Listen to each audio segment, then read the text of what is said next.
Welcome, in front of me I have Samsung Galaxy A51 and today I will show you two methods how we can switch off this smartphone.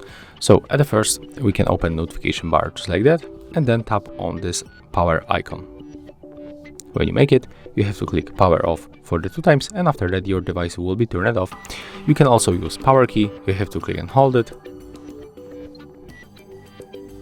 Okay, as you can see in my case the power key is linked with Bixby. So how you can change it, as you can see when you raise your Bixby, you got here option how to power off your phone. So when you click on it,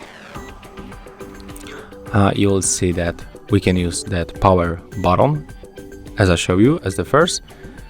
We can also press and hold the side and volume down keys, so just like that.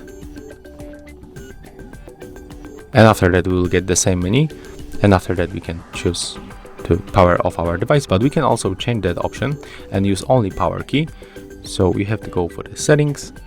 Next we have to go for the advanced features, tap on the side key, and here we can simply choose wake Bixby to power off menu and take a look. Right now click and hold power key, and right now we can just power off our smartphone with power key. So that's how it looks. If you find this video helpful, remember to leave a like, comment and subscribe.